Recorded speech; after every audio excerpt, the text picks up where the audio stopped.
नमस्कार, मैं हूं मृत्युंजय कुमार झा। आपकी खबर आपका फ़ायदा में आपका स्वागत है और आज का हमारा शो है बाजार में घमासान, वजह यूएस और जापान। आज बाजार खुलते ही ज़बरदस्त गिरावट रही। सेंसेक्स और निफ्टी औंधे मुंह गिर पड़े। भारतीय स्टॉक मार्केट में मानो भूचाल सा मच गया। ज़बरदस्त गिरावट का माहौल रहा। निवेशकों के 10 लाख करोड़ रुपए स्वाहा हो गए। इसकी सबसे बड़ी वजह रही जापान में येन कैरी ट्रेड से जुड़े सौदे घटना और अमेरिका में मंदी की आशंका। वहीं मिडिल ईस्ट में बढ़ता तनाव भी स्टॉक मार्केट में उथल पुथल की एक बड़ी वजह में से एक है। ऐसे में अब सवाल यह है कि जो ये गिरावट आई है, क्या ये गिरावट लंबे समय तक चलेगी या ये शॉर्ट टर्म की गिरावट है, कुछ दिनों की गिरावट है, मार्केट फिर से कम बैक कर जाएगा? सबसे बड़ा सवाल। दूसरा बड़ा सवाल कि इस गिरावट में जो निवेशक बाजार में पहले से निवेशित हैं उनको क्या करना चाहिए, और जो नया निवेश करना चाहते हैं क्या उनको मार्केट में एंट्री अभी ले लेनी चाहिए या थोड़ा इंतज़ार करना चाहिए? इन तमाम मुद्दों पर खुलकर बात होगी बड़े एक्सपर्ट्स के साथ। लेकिन उससे पहले देखिए ये खास रिपोर्ट।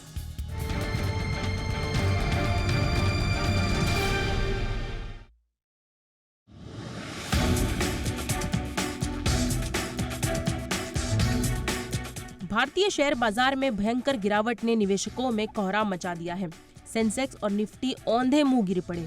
हालांकि वैश्विक बाजारों में खासकर जापान, अमेरिका, दक्षिण कोरिया, हांगकांग और ताइवान के बाजारों ने पहले ही संकेत दे दिया था कि भारतीय बाजार भी जबरदस्त उथल पुथल का शिकार होगा। लेकिन बाजार त्राहिमाम हो जाएगा, ऐसी भी उम्मीद नहीं थी। फिर वही हुआ जो नहीं होना था।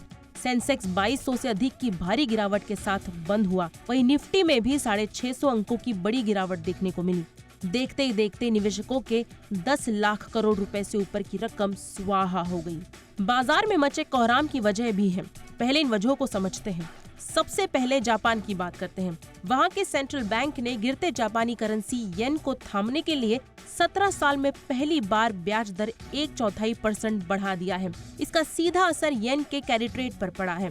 येन में लिए गए कर्ज को चुकाने के लिए ट्रेडर्स के येन में कैरी ट्रेड के सौदे काटने से दुनिया भर के साथ साथ अमेरिकी बाजार में भारी बिकवाली देखने को मिल रही है।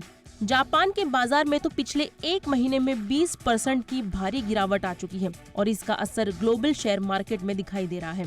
अब आते हैं बाजार के धराशायी होने की दूसरी बड़ी वजह पर। अमेरिका में मंदी के डर से बाजार में बड़ी गिरावट देखने को मिली है। कमजोर अमेरिकी आर्थिक आंकड़ों के चलते अब वहां मंदी का डर सताने लगा है। दरअसल अमेरिका में जॉब्स डेटा भी अनुमान से कमजोर रहे तो वही बेरोजगारी दर बढ़कर 4.3% पर पहुंच गई है, जो अपने 3 साल की ऊंचाई पर है। अमेरिकी बाजारों को मिडिल ईस्ट का तनाव भी सता रहा है। इजराइल, हमास और ईरान के बीच तनाव बढ़ने की आशंका के चलते निवेशक बिकवाली कर रहे हैं। दुनिया भर के बाजारों में भी भारी गिरावट की बात करें तो डाउ जोन्स में करीब 1.5%, तो S&P 500 में 0.25%, नैस्डैक में भी करीब 2.5%, दक्षिण कोरिया के कॉस्पी में करीब 4.25% और निकेई 225 में करीब 6% तक की भारी गिरावट दर्ज की गई है। इन सब के बीच हांगकांग का हैंग सेंग इंडेक्स भी लाल निशान के बीच जूझता दिख रहा है।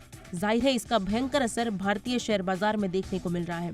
फिलहाल तो जानकार कहते हैं कि बाजार में बड़े सौदे करने से निवेशकों को बचना चाहिए। बिकवाली की लहर में शामिल होने की बजाय अच्छे शेयर में बने रहें। इन हालातों में खासकर भारतीय निवेशकों को बिल्कुल पैनिक होने की जरूरत नहीं है। बाजार गिर रहा है तो बढ़ेगा भी, ये शेयर बाजार की फितरत है। ब्यूरो रिपोर्ट, जी मीडिया। और इस चर्चा को आगे बढ़ाते हैं और आज की चर्चा में हमारे साथ मेहमानों का एक बड़ा पैनल जुड़ रहा है। हमारे साथ जुड़ रहे हैं अजय बग्गा साहब, जो कि मार्केट के जाने माने एक्सपर्ट हैं। हमारे साथ जुड़ रहे हैं विजय मंत्री, को फाउंडर JRL मनी के, और साथ ही हमारे साथ हैं विकास सेठी साहब, MD सेठी फिनमार्ट के। आप तीनों का बहुत बहुत स्वागत है। बग्गा सर, मेरा सबसे पहला सवाल आपसे ये होगा, बाजार में जो घमासान मचा उसकी वजह हम लोगों ने ये जानी कि यूएस में जो मंदी की आशंका गहरा रही है, जापान का जो मामला सामने आया है, उससे मार्केट में एक पैनिक का माहौल बना है। लेकिन आपसे इनसाइट हम ये जानना चाह रहे हैं कि क्या बाजार की गिरावट की जो ये वजह हैं, चाहे वो यूएस की वजह हो चाहे जापान की वजह हो, क्या ये वजह कुछ ज़्यादा मजबूत हैं और क्या ये वजह लंबे समय तक बाजार पर दबाव बनाए रखेंगी? देखिए, बाजार ने बहुत अच्छा प्रदर्शन किया है पिछले 4 सालों में और ये एक लाजमी तौर पे करेक्शन आ रहा है। अब ये डीप कितना रहेगा मृत्युंजय, ये कहना मुश्किल है। बट जापान का 40 साल में पहली बारी इंटरेस्ट रेट इस तरह से बढ़ा है। अब उधर कैरी ट्रेड कितनी बड़ी है, भारत के अंदर लगभग 2 लाख करोड़ जापानी एफपीआईज का डायरेक्ट इक्विटी निवेश है, उसमें से कैरी ट्रेड कुछ है कि नहीं। बाकी जब मैं जापान के निवेशकों को बेचता था वो प्रेफर करते थे लक्समबर्ग या केमन आइलैंड्स या आयरलैंड के थ्रू आने में। अगर वो सब हम गिन के देखें तो काफी बड़ा जापानी इन्वेस्टर का पैसा हो सकता है भारत में। 70 लाख करोड़ एफपीआई का टोटल निवेश है, उसमें जापानी कितना है और उसमें कैरी ट्रेड कितना है, ये अहम बात रहेगी। वो आंकड़े हमारे पास नहीं है। दुनिया भर में जापान है, अमेरिकन इकोनॉमी है, अमेरिकन बिग टेक बिक रहा है और उससे रोटेशन हो रही है, बाहर पैसा निकाला जा रहा है। अमेरिकन बिग टेक जो पूरे अमेरिकन मार्केट को अपने कंधों पे उठाया था। वॉरेन बफेट ने एप्पल का 50% अपना स्टेक काटा, और छोटा स्टेक नहीं काटा, $70 बिलियन का एप्पल बेचा उन्होंने और 277 बिलियन कैश पे वो आ गए। तो अगर वॉरेन बफेट कैश में है तो ये एक सवाल आ जाता है। और आखिरी रहा इजराइल ईरान का जो एक तलवार अटकी हुई है मार्केट के सर पे, वो जियोपॉलिटिकल रिस्क है। होपफुली उससे निजात मिल जाएगी, जैसे पिछली बारी हुआ था, थोड़े मिसाइल एक दूसरे पे दाग के हाथ मिला लिया था। अगर वैसा हो जाता है तो अच्छा है, बट वो भी एक है। तो जापान हुआ, अमेरिकन इकोनॉमी हुई, अमेरिकन बिग टेक हुआ, और चौथा है इजराइल ईरान। राइट, ये सर आपने बहुत बढ़िया बताया कि 3 वजह हैं जिसने मार्केट को परेशान किया है, यूएस, जापान और जो जियोपॉलिटिकल टेंशन है उसकी वजह से। अब आपने कहा कि वॉरेन बफेट कैश पर बैठे हैं, तो सर अगर वॉरेन बफेट कैश पर बैठे हैं तो क्या जो छोटे निवेशक हैं बाजार के, उनको इस वक्त क्या करना चाहिए? उनके मन में बड़ी दुविधा है, वो देख रहे हैं कि जब बड़े निवेशक कैश पर आ रहे हैं तो क्या हम भी आ जाएं, वो ये पूछना चाह रहे हैं, जानना चाह रहे हैं।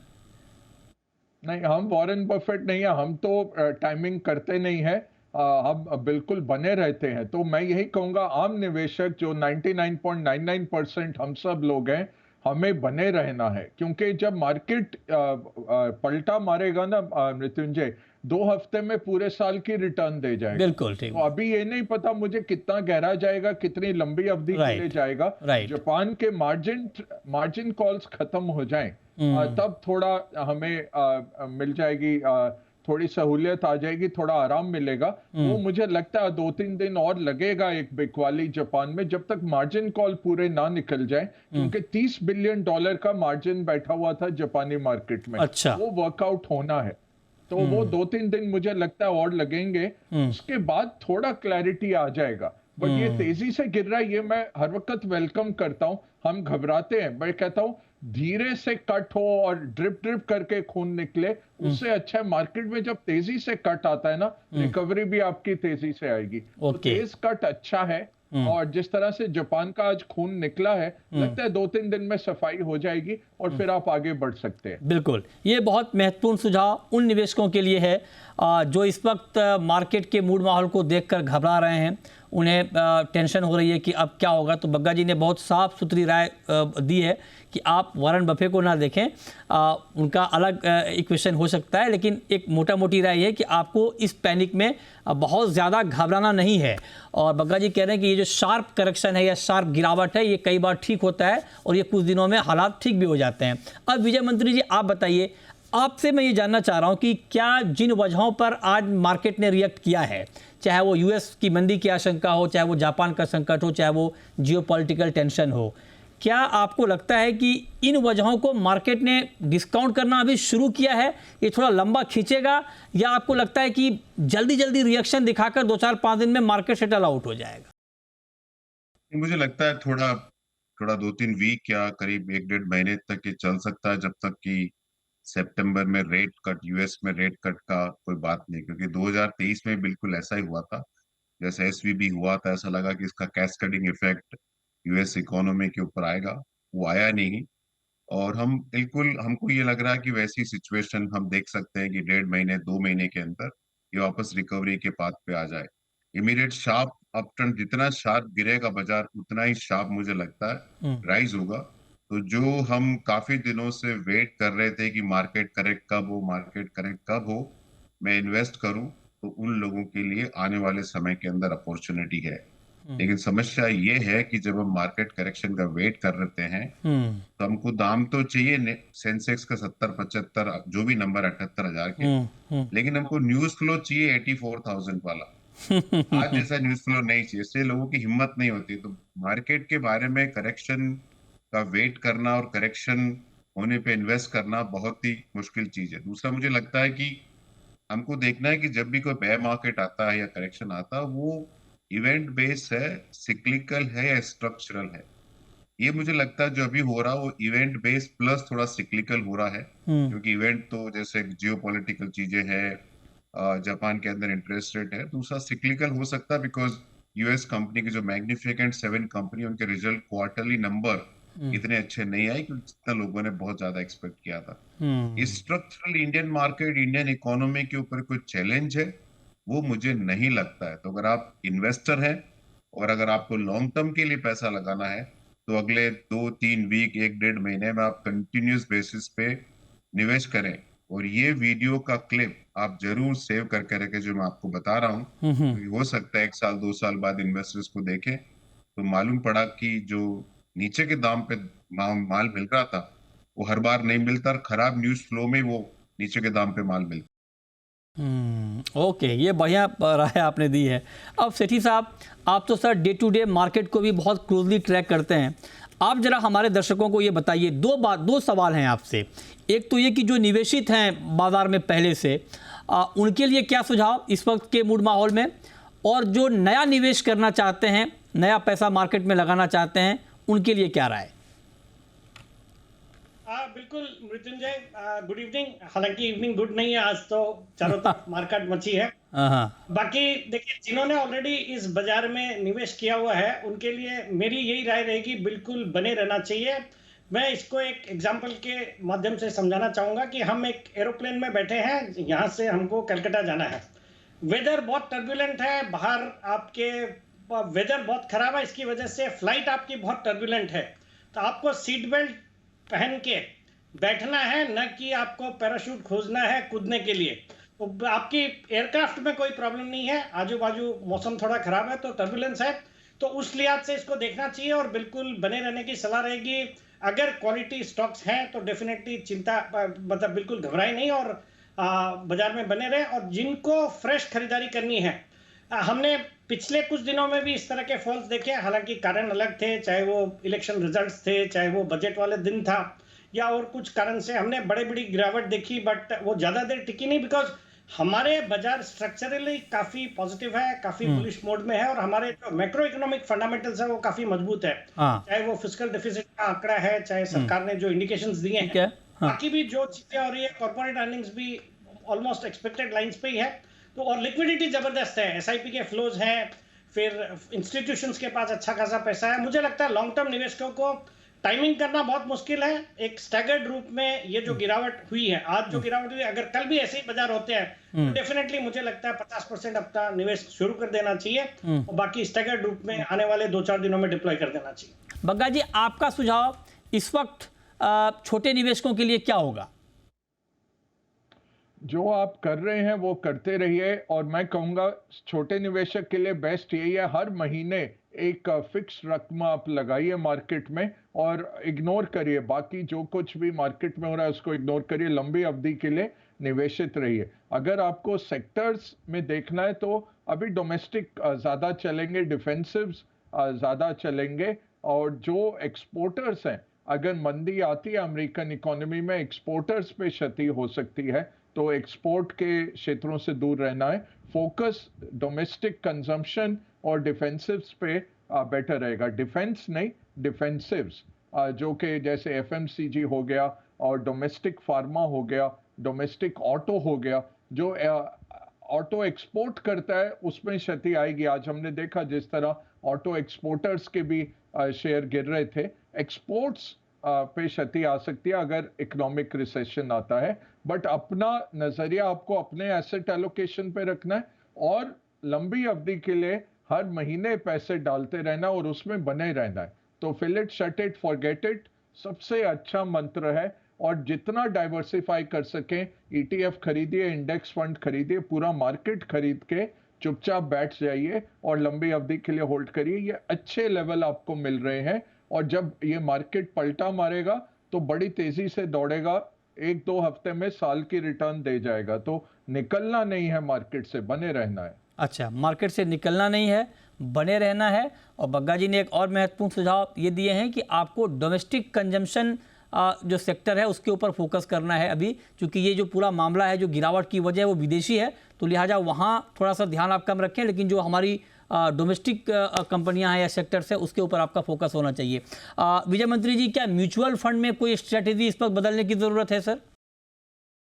देखिए, जो आपके जब इलेक्शन रिजल्ट आया था और बजट वाले दिन भी हम आए थे और उस दिन हमने वही बात किया कि large cap health care consumption और बीएफएसआई सेगमेंट में म्यूचुअल फंड के थ्रू इन्वेस्टर को रहना है और करीब करीब 3-4 महीने से हम वही बात कर रहे हैं।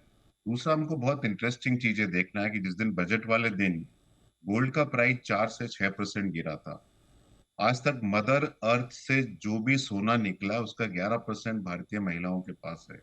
G7 की जो सेंट्रल बैंक है, G8 7-8 कंट्री जो सेंट्रल बैंक है, उनके पास जितना सोना है उससे 60 टन सोना भारतीय महिलाओं के पास है ज्यादा। तो अगर 4 से 6% गोल्ड गिरा तो उस दिन ऐसा लगा कि गोल्ड खरीदना चाहिए क्योंकि गोल्ड सस्ता हो गया। आज बाजार में 2-2.5% करेक्शन आया और 10 लाख करोड़ हो गया, त्राहिमाम हो गया। तो आज गुड बैड इवनिंग नहीं, आज बहुत अच्छा इवनिंग है, क्योंकि मैं तो इन्वेस्ट करता हूँ 10 साल 15 साल 20 साल के लिए। तो जो हम पर्सपेक्टिव गोल्ड में रखते हैं कि we need to invest forever, why don't we have same perspective हमारी देश के बारे में, हमारी देश की अर्थव्यवस्था के बारे में, कि अगर हमको लगता है कि भारत मजबूत और मजबूत रहेगा तो ऐसा करेक्शन का तो मैं तो इंतजार कर रहा हूँ, मैंने तो आज पैसा डाला है और अगर मार्केट कंटिन्यूसली गिरता रहेगा तो मैं तो रोज पैसा डालता रहूंगा बजट। लमसम डाल दें सर या एसआईपी ही रखें? नहीं, एसआईपी तो करना ही चाहिए। अगर आपके पास कैश है तो उसका 5-10% हर दिन 5-5% डालो। जिस दिन मार्केट नीचे 1% के ऊपर 5-5% आप डालते रहो। और दूसरा बहुत इंटरेस्टिंग चीज है कि 2011 के पहले करीब करीब 60% टाइम, मतलब मार्केट 20% के नीचे गिरता था हर साल, मतलब अगर साल दर साल नहीं तो 60% सालों में मार्केट 20% के ऊपर गिरा। 2011 के बाद खाली 2020 में बिकॉज ऑफ कोविड मार्केट 20% के ऊपर गिरा। राइट सर, मार्केट कभी भी 20% के ऊपर नहीं गिरा। ओके, तो ये सुझाव बहुत महत्वपूर्ण है निवेशकों के लिहाज से। सेठी साहब, कुछ अगर सेक्टर आप बता पाएँ, जैसे बग्गा जी ने बहुत डिटेल में समझाया, आप अगर कुछ और सेक्टर हमारे निवेशकों को बता पाएँ जहां पर उनको इस वक्त फोकस करना चाहिए ऐसे मूड माहौल में। नहीं, बिल्कुल मृत्युंजय, जो सेक्टर्स मुझे पसंद आते हैं, जो अभी चल भी रहे थे और जिनके कंपनियों के नतीजे भी बहुत दमदार आए इस क्वार्टर में, पावर एज अ सेक्टर मुझे बहुत अच्छा लगता है। पावर में पावर प्रोड्यूसर्स हो गए, फिर आपके रिन्यूएबल एनर्जी जो सेक्टर है वो भी अच्छा लगता है, पावर इक्विपमेंट बनाने वाली कंपनियां, मुझे लगता है पावर भी डोमेस्टिक सेंट्रिक है, एक्सपोर्ट से कोई खास लेना देना नहीं है, तो पावर लुक्स गुड। इंफ्रास्ट्रक्चर पे जो सरकार का फोकस है, डिस्पाइट द फैक्ट कि वहां पे एक बड़ी तेजी हुई थी, वहां से करेक्शन भी हुआ है, but I think infra also is a sector to watch out for. तो ये दो सेक्टर और oil and gas also should be considered. Right, ठीक है, ये सेक्टर्स की बात हो गई। अब एक बड़ा सवाल बग्गा सर आपसे मैं ये पूछना चाह रहा हूँ, मैं एक सिनेरियो आपके सामने रख रहा हूँ और उस पर आपका आंसर चाहता हूँ सर।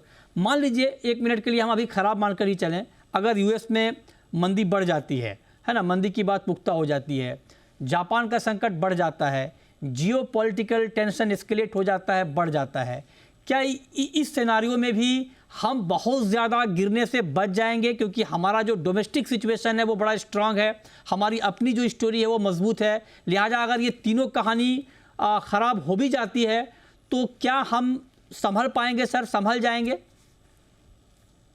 नहीं, संभल जाएंगे, गिरेंगे तो सही, क्योंकि एफपीआईज का बड़ा पलड़ा है। 71 लाख करोड़ अगर निवेशित है भारत में, तो अगर किसी को निकालना पड़ा जबरन तो गिरते तो हैं हम, बट ये होता है संभलते ज्यादा तेज हैं। जेफरीज की भी आज रिपोर्ट देखिए, जो ग्रीड एंड फियर में उन्होंने कहा 26% भारत में लगाया हुआ है उन्होंने ईएम का जो पोर्टफोलियो है, और यही कह रहे हैं कि भारत की जो अर्थव्यवस्था है, मैक्रो है, भारत का जो इकोनॉमी है, और साथ में कॉर्पोरेट प्रॉफिटेबिलिटी जो है वो आपको बहुत तगड़ा है। ट्रिपल बैलेंस शीट चल रही है हमारी, देश की बैलेंस शीट भी सुदृढ़ है, आपकी कॉर्पोरेट बैलेंस शीट अच्छी है और बैंक्स की बैलेंस शीट भी अच्छी है। तो ये ट्रिपल जो चल रहा है वो आपको जरूर हेल्प करेगा तेजी से वापस आने में। और मृत्युंजय आप देखिए आज एशियाई बाजार जिस तरह गिरे, आप ताइवान सबसे बेटर परफॉर्मिंग मार्केट था, 8.5% नीचे गया। कोरिया ने 2 बारी आज मार्केट बंद करना पड़ा उनको। जापान आपने देखा 12%, एक महीने में 24% गिर गया। तो जिस तरह से रेजिलियंस है निफ्टी का और हमारे मार्केट का, दूसरा हमारे पास हर तरह के सेक्टर्स है। ऐसा नहीं है कि ताइवान में एक सेमीकंडक्टर ही बैठा हुआ है 60-70% मार्केट का, या कोरियन का इलेक्ट्रॉनिक और ऑटोमोबाइल या एक्सपोर्टर्स सारे ड्राइव कर रहे हैं। जापान में एक्सपोर्ट अर्निंग्स इतने स्ट्रांग हैं कि येन जैसे ही बढ़ा 162 येन पर डॉलर से 142 पे आया,